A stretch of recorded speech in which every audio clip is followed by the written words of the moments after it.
Mario Kart World was the premier launch title of the Nintendo Switch 2. It has been quite controversial though, so today I'm going to dive into this game and see what it is really like. I fully completed everything this game has to offer, so let's get into this. Let's start off with the regular Grand Prix mode.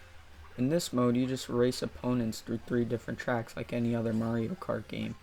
At least that's what you would think. What really brings this mode down is the intermission tracks. These portions are not fun to race through and are completely dependent on the items. This does not work that well in context of the Grand Prix mode and leads to the player not being able to fully experience each track. The next thing I'll talk about are the items.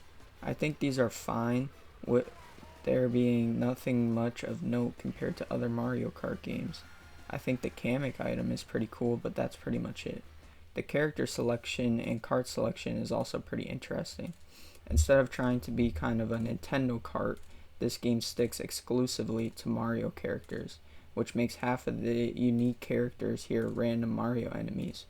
The rest of the roster is just costumes of the racers, which just fluff up the character selection screen and make it look ugly. The karts are fine and lead to some fun different strats for the different karts, and I'm honestly glad they took out the kart customization from Mario Kart 8 because I think just having regular karts are way better anyways. Battle mode is not good in this game. Single player wise, it is very boring and you might be able to get some fun out of it with multiplayer, but the maps are just too big and are ripped straight from the regular tracks. Just all around not great. Time trial mode is also fine. They haven't changed anything here, but they didn't need to. So now it is time to get into what makes this game unique. First off, let's talk about the Knockout Tour. This mode is really fun and engaging. The items here work perfectly and it gives a purpose to the intermissions.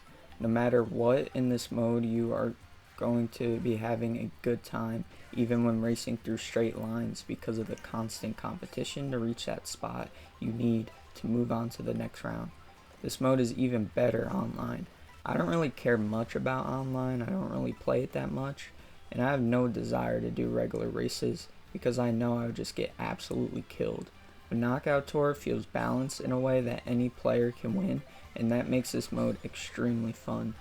The last thing to talk about is free roam. The free roam is fun to just drive around and explore the world. There is something peaceful about just logging onto this game and experiencing the open world. Where my problem comes in is what there is to do in this open world. There are a bunch of these breadcrumb collectibles that don't have much substance to them. Peach coins and question mark panels are just things you drive into and unlock them. Yeah, some of them are tough to get, but all you unlock from these are useless stickers you can barely see. The same goes for the P-Switch missions, though because you get a little challenge along with each of them, they make these collectibles at least a bit more fun than the others. But coming from someone who has collected everything, I don't recommend collecting everything. There's just too much stuff and there's not a lot of substance to it. And if you set out to collect everything using a guide, it kind of takes the fun out of what the free roam mode is supposed to be. So my final verdict on this game is that it's just fine. I probably would only give it about a 7 out of 10, but my hope is not lost.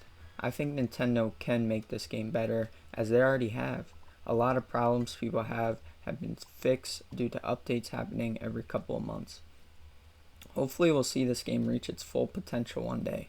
I want to end this video by saying the worst part about completing this game was the stickers, as some of them are ridiculously grindy to get. You have to do a whole lot for these. So my suggestion is to not fully complete this game and just play it for fun. Anyways, that's pretty much it. I'll see you in my next video.